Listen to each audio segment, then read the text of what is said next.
Am Karfreitag 2010 war ich als Fallschirmjäger in der 2. Infanteriekompanie in Kunduz eingesetzt. An diesem Tag haben wir dann abends die Teile Seedorf, die ja im Karfreitagsgefecht standen, rausgelöst von der 432. Auf dem Weg vom Feldlager Kunduz zum PHQ, danach weiter zur 432, kam es zu einem weiteren tragischen Ereignis an diesem Tag. Wir konnten zu keinem Zeitpunkt unsere Familien zu Hause informieren. Die haben das auch alles erst durch die Presse dann in den Nachrichten erfahren. Ich erzähle euch heute, wie ich als Fallschirmjäger damals in Kunduz am Karfreitag, dem 2. April 2010, den Tag erlebt habe. Dieser Einsatz begann für uns im Januar 2010 und dauerte dann bis Ende April eben 2010, also knapp 4 Monate, beziehungsweise ja, etwas mehr sogar als 4 Monate. Ja, wir kamen im Januar an, da hat sich schon so einiges verändert. Das war mein 2. Einsatz.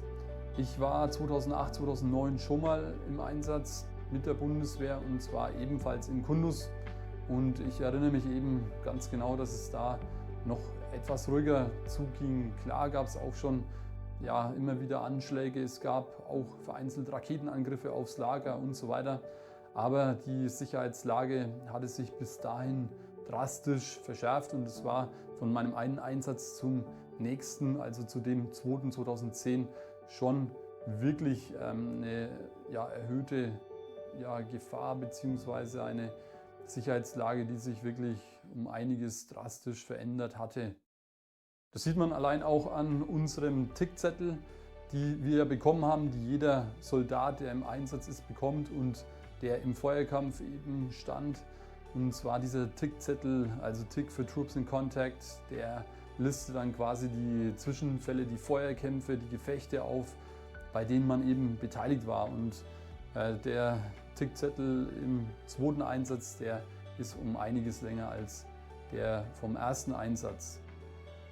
Anderes Beispiel nur für das Gefühl, ich erinnere mich auch noch ganz genau, im 1. Einsatz, da trugen wir auf Fußpatrouillen keine Helme. Das hatte natürlich auch was mit der Außenwirkung zu tun, wie tritt man auf. Im 2. Einsatz war dies nicht mehr der Fall, im 2. Einsatz war nur noch mit Helm.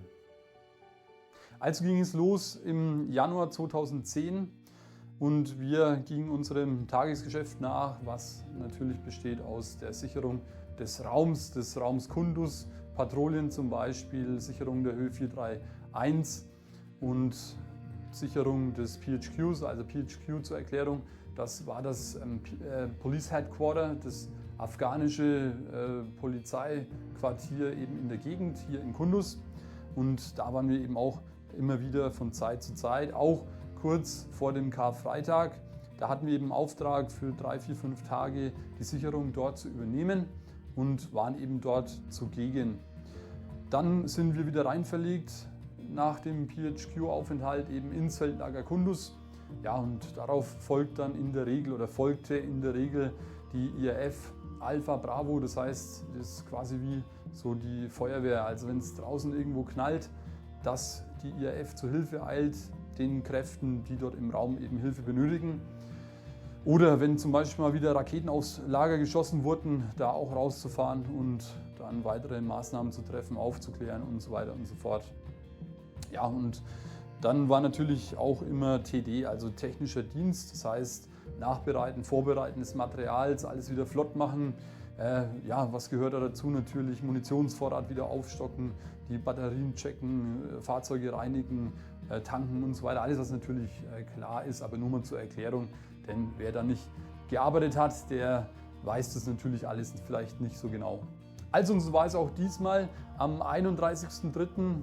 Da ging es vom PHQ wieder zurück ins Feldlager Kunduz für uns und wir hatten direkt IRF Alpha, das ist eben die erste Feuerwehr, sage ich mal, die alarmiert wird, wenn es draußen mal wieder scheppert.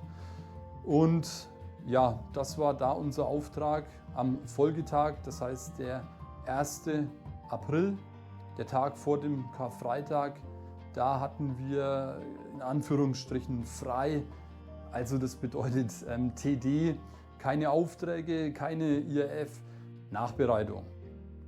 Im Folgenden war eigentlich geplant, dass wir entweder am Karfreitag oder den Tag danach den Talokan-Express übernehmen, der sogenannte Talokan-Express. Das war die Versorgung zu einem Außenposten der Bundeswehr, ein Mini-Feldlager sozusagen. Ja, da musste natürlich auch die Versorgung sichergestellt werden. Das heißt, da ging dann ein Konvoi von Zeit zu Zeit hin. Das haben wir nicht sehr oft gemacht. An dem Tag oder einem der Folgetage war das dann für uns geplant. Ich erinnere mich noch ganz genau dann am Karfreitag, dass wir natürlich früh aufgestanden sind und wir erstmal Zeit für uns ein bisschen hatten und habe noch die Bilder vor Augen, wie wir da saßen in einem Zelt. Wir waren in Zelten untergebracht und am LAN-Party zocken waren. Ja, das haben wir auch in unserer Freizeit gemacht, nicht nur Sport, sondern eben auch zusammen an den Computern ein bisschen gezockt. Es war einiges anders. Es war, so hat es ein Kamerad von mir beschrieben, sehr viel Metall am Himmel. Also bedeutet sehr viele Flugzeuge, reger Verkehr, anders als sonst. Und es hat nicht lange gedauert, bis wir auch dann von unserem Zugführer eben gemeldet die Meldung bekamen, dass es ein Gefecht gibt, ein Gefecht stattfindet, und zwar bei der Höhe 432 bei Isakel. Wir waren zuvor auch schon öfter auf der 432 eingesetzt. Wir haben diese Höhe auch wieder, muss man sagen, erschlossen. Die Höhe gibt es ja schon seit Ewigkeiten, aber die Bundeswehr war, seitdem ich in Kunduz war, eben nur im PHQ und dann auf der sogenannten Little Pluto. Das war die Verbindungsstraße Richtung Isakel, nur bis 431 vorgestoßen.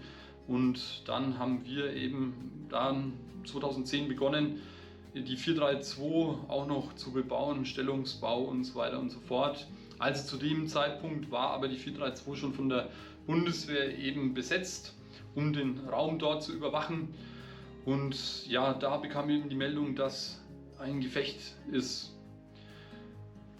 Gefecht, das bedeutet in erster Linie mal, wie gesagt, für die QRF, für die IRF, dass die Möglichkeit besteht, raus verlegen zu müssen, um zu unterstützen.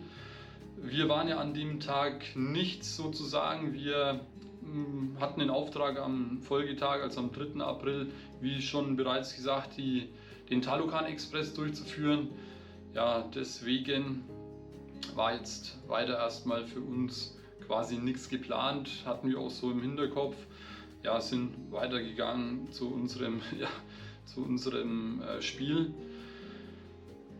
Dann ging es aber Schlag auf Schlag immer weiter. Dann kamen die ersten Meldungen eben von Verwundeten, noch ein Verwundeter, und das ging immer so weiter, immer so fort, die Meldungen, und dann, ohne dass uns überhaupt ein weiterer Befehl erreicht hat oder sonst irgendeine Anweisung, wussten wir, obwohl wir jetzt quasi frei hatten, wird es nicht dabei bleiben. Bei der Schwere des Gefechts haben wir gefühlt, haben wir gemerkt, gespürt schon, dass da was Größeres ist, und haben uns schon mal darauf eingestellt untereinander, dass wir uns jetzt gleich fertig machen können und dann auch rausverlegen. Tatsächlich war es dann auch wirklich so, das war dann gegen Mittag bzw. früher Nachmittag, kam dann eben der Befehl, dass wir uns fertig machen und eben fertig machen, um raus zu verlegen. Ja, wie ist da der Ablauf? Ganz einfach, wir rödeln komplett auf in voller Kampfmontur, springen auf die Fahrzeuge, die ja stets vorbereitet sind, vor allem weil wir den Tag vorher erst TD hatten, und sind dann aufgefahren im PRT Kunduz auf dem sogenannten Ehrenhain. Das war der Platz, wo erstmal alle Patrouillen, die rausverlegt sind, aufgefahren sind und sich eben fertig gemacht haben. Dort standen wir, erinnere mich auch noch, und standen und als normaler Mannschafter, da bekommst du jetzt ja auch nicht immer das Update, ist auch gar nicht nötig, was von oben erstmal an Zugführerebene bzw. an den Kompaniechef weitergegeben wird. Das heißt, wir standen da wirklich und haben gewartet, aber waren relativ mit Informationen ziemlich ja, nicht unterversorgt, aber wir wussten einfach jetzt nicht, was Phase ist, ob wir jetzt gleich rausverlegen oder nicht. So hat es auch tatsächlich gedauert, bis zum Einbruch der Dunkelheit, bis dann der Befehl kam, dass wir rausverlegen. Im Nachhinein habe ich dann irgendwo mal erfahren, dass, weil wir quasi an dem Tag keine IRF und so weiter waren, man uns quasi als letzte Reserve zurückgehalten hat. Ja, und deswegen standen wir da eben zum Abmarsch bereit, bis eben zum Einbruch der Dunkelheit, wo man dann wohl entschieden hat, dass die Teile, die im Feuerkampf standen, natürlich logischerweise rausgelöst werden müssen, ersetzt werden eben durch frische Teile. Das waren dann wir, die 2. Infanteriekompanie. Bevor es losging, weiß ich noch ganz genau, erhielten wir die Meldung noch im PRT Kundus, dass auf uns, auf Kräfte, die rausverlegen, ein Hinterhalt geplant ist, und zwar durch einen Suicider, also durch einen Selbstmordattentäter, und zwar mit einem Fahrzeug. Ich kann jetzt selbst nicht mehr genau sagen, von wem ursprünglich die Meldung kam, ob es vom Geheimdienst der Afghanen kam oder von anderen Diensten. Auf jeden Fall kam es von irgendeinem Dienst die Info eben, dass, ja, wie gesagt, dieser Hinterhalt, dieser Selbstmordanschlag auf uns geplant ist. Und zwar wurde sogar die Stelle definiert, die wurde uns relativ genau gesagt. Ja, das war eben, ja, wir haben es genannt, eben an der sogenannten Ziegelei. Aber wir mussten ja trotzdem raus, das heißt, dann ging es erstmal für uns los. Ja, dann ging es los aus dem Feldlager Kundus raus, dann eben über die Straße genannt Pluto, weiter Richtung der Stadt Kundus, weiter bis eben zu der Abzweigung, wo es dann Richtung PHQ, also Police Headquarter, und 431, Höhe 431, 432 und so weiter ging, auf die sogenannte Carmens hieß das. Ja, das erreichten wir auch. Ich möchte noch mal kurz in Erinnerung rufen, ich habe schon gesagt, es herrschte zu dem Zeitpunkt schon Dunkelheit. Ja, der Konvoi war wie folgt aufgebaut. Wir waren ja Infanteriekompanie, die anders auch als im ersten Einsatz, im zweiten, ich habe ja schon am Anfang gesagt, Sicherheitslage hat sich verändert, jetzt 2010 verstärkt, war immer durch 2 Schützenpanzer Marder. Davon fuhr ein Marder in der Regel vorne am Konvoi und der 2. Marder immer hinten als Schlusslicht sozusagen. Dazwischen waren die Fahrzeuge wie zum Beispiel Füchse, also der Fuchs, beziehungsweise hauptsächlich die Dingos, also diese Truppenfahrzeuge, die gepanzerten. Also fuhren wir da eben in dieser Besetzung Richtung Kundus und dann links weg auf die Carmens und kamen dann zu der besagten Stelle, wo wir die Information erhalten haben, dass der Hinterhalt auf uns geplant ist. Ich erinnere mich noch ganz genau, ich habe die Bilder vor Augen, ich hatte meine Lucy auf, das heißt, Lucy, das Nachtsichtgerät, also diese Nachtsehbrille, Restlichtverstärker, die jeder Soldat eben hatte, damit man auch nachts was sehen kann. Und wir kamen dann eben an der besagten Stelle zum Halt. Rechts von mir, wenn ich aus dem Fahrzeug schaute, weiß ich noch, war eben so eine Anhöhe direkt daneben, neben der Straße, da waren Häuser. Ja, und der Marder vorne, wir haben eben Beobachtungshalt. Der Marder hat auch geschwenkt mit seinem Turm und hat eben beobachtet. Ja, und wir haben erstmal die Lage gecheckt, abgewartet, ob irgendwas passieren wird, ob irgendwie Feind auftritt, Feind auftaucht. Und tatsächlich war es in dem Moment dann so, wie es uns eben weitergeleitet wurde. Es erschienen wirklich 2 Fahrzeuge, ein Fahrzeug und ein zweites, aber weiter hinten ein zweites Fahrzeug, also wirklich mit Abstand versetzt. Das heißt, ein Fahrzeug und es kam direkt auf uns zu. Der Marder hat natürlich versucht, auf uns aufmerksam zu machen.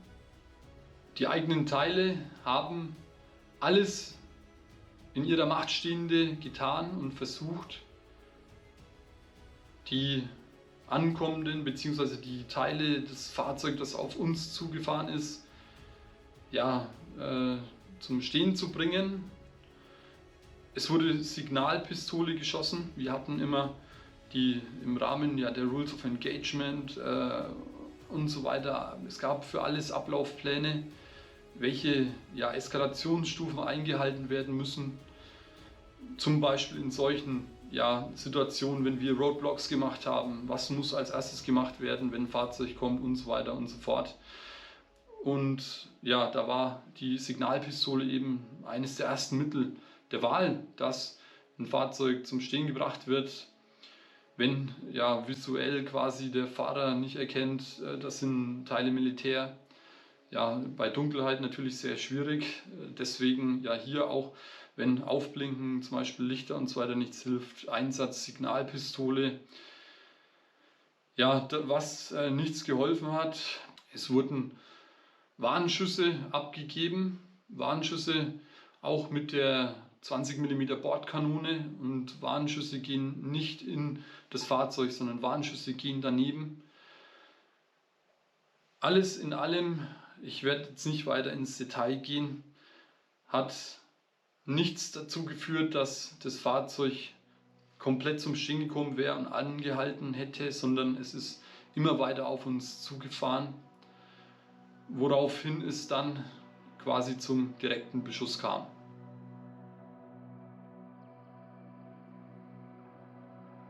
Als die Aktion dann vorbei war, ging es dann für uns irgendwann weiter in diese Richtung und man konnte ja nicht wirklich was erkennen auf die Distanz bei Dunkelheit. Also jetzt genau identifizieren,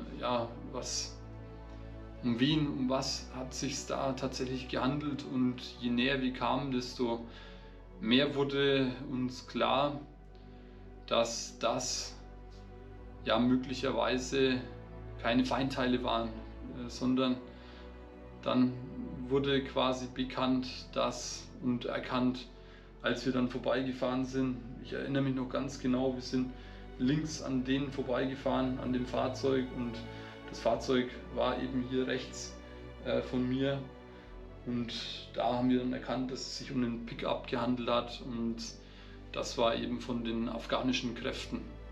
Ich werde jetzt hier nicht weiter ins Detail gehen.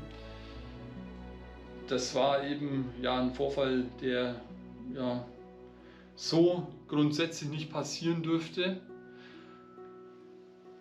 Wir waren im Krieg. Kriege dürfen erstmal gar nicht passieren. Aber wenn es Kriege gibt und man uns dahin schickt, dann passieren solche Vorfälle. Dass solche Vorfälle passieren, das haben wir am eigenen Leib erlebt. Und zwar, ich hole mal kurz meinen Tickzettel.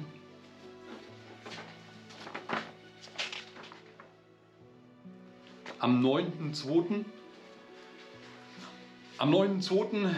wenn wir jetzt mal kurz einen Zeitsprung machen, nur um das zu erklären, am 9.2.2010, da wurden wir selbst mit Handwaffen von der afghanischen Polizei fälschlicherweise beschossen. Und wir hatten einfach nur verdammtes Glück, dass da keiner zu Schaden gekommen ist. Und zwar waren wir auf der 431, auf der Höhe 431, da war die 432 noch nicht erschlossen, meines Wissens nach jetzt, und sind, also wenn ich mich recht erinnere, und sind da eben auch Richtung 432, und Isakil Fußpatrouille gelaufen, das heißt von der 431 weg. Und auf dem Rückweg, da passiert man auch einen ganz kleinen vorgelagerten Posten von der afghanischen Polizei, da war nur mit einem Mann besetzt. Ja, und es war auch immer klar kommuniziert, dass wir Patrouillen gehen, wenn wir Patrouillen gegangen sind. Wie gesagt, das wurde eigentlich immer weitergeleitet. Das war ebenfalls auch bei Dunkelheit an dem Tag. Wir sind da losgelaufen. Auf dem Rückweg zur 431 wieder hat es auf einmal gekracht, Schüsse in unsere Richtung. Du hast die gehört, du hörst die Schüsse, wenn die über deine Birne wegpfeifen. Wir sind alle hier in Deckung gesprungen, links, rechts in den Graben rein. Ja, ich weiß noch, unser vorderster Mann, der hat dann, meine ich, auch ein Knicklicht rausgeholt und ISAF, also ISAF, dass hier eigene Teile sind. Mensch du, irgendwann hat der da vorne das Schießen aufgehört, weil ihn irgendjemand erreichen konnte und sagen konnte, dass wir eigene Teile sind. Ja, ich erinnere mich auch ganz genau, wir sind dann natürlich wieder zurückgelaufen an dem vorbei. Wir sind auch direkt an dem vorbeigelaufen, wie der da stand. Also ich glaube, der wusste selber nicht, was er gemacht hat. Beziehungsweise davor in dem Moment war es ihm auch nicht klar. Ja, und nochmal, an dem Tag haben wir einfach nur richtiges Glück gehabt, dass es da keinen von uns erwischt hat. Denn ja, wir haben die Kugeln an uns vorbei pfeifen hören und dann sage ich immer, sind sie nicht mehr so weit weg. Ja. Aber damit wollte ich nur sagen, solche Sachen passieren und nochmal mein Statement, es darf überhaupt keine Kriege geben. Ja, dann gibt es auch nicht solche Vorfälle und alles andere bleibt uns und den Familien und allen anderen Menschen auch erspart. Aber nun zurück zum Karfreitag. Wir sind nach diesem Vorfall dann weitergefahren und wurden dann von einem Belgier aufgenommen beim PHQ. Dort war dann erstmal die Übernahme natürlich auf Kompaniechef-Ebene von den Teilen Seedorfern eben und ja, haben wir erstmal gewartet bis auf weiteres und sind dann verlegt zur 432 über die Straße Little Pluto genannt, vorbei an der 431 eben zu 432, wo wir eben dann die Teile, die an dem Tag im Feuerkampf standen, rausgelöst haben.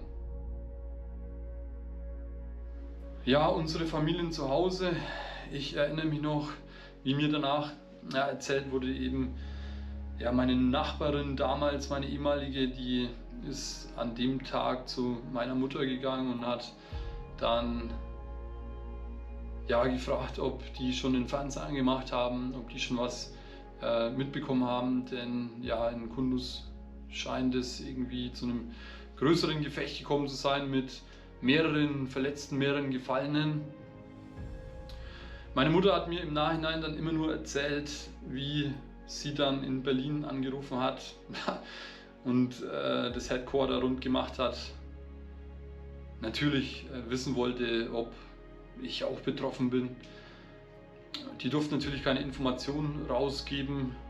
Ja, sie hat es irgendwie dann so weit gebracht, dass sie die Info bekommen hat, wenn ich betroffen wäre, dann würde sie schon die Information bekommen haben, was ich glaube, dass sie auch nicht wirklich beruhigt hat. Was ich jetzt verstehen kann. Ich weiß jetzt auch mehr als früher. Ich bin da auch losgezogen, da war ich ja gerade mal, ich sag mal, sehr jung, Anfang der 20er, wenn überhaupt. Und da machst du über so was gar keinen Kopf, ja, du ziehst da los, du gehst da los, du siehst zwar deine Mutter weinen am Bahnhof, wenn du in den Zug steigst, aber das ist für dich gar nicht greifbar. Ja, jetzt im Nachhinein weiß ich natürlich, wie sich's wahrscheinlich anfühlen muss. Wir waren dann noch bis Ende April im Einsatz, haben auch noch einiges erlebt. Ich habe erst jetzt wieder im Vorfeld, während meiner Recherchen, eben eigenen Recherchen in meinem eigenen Kopf, meine Aufzeichnungen, die ich damals in den Einsätzen gemacht habe, wieder rausgekramt, wieder gefunden und einfach so, da war ja das, da war ja das.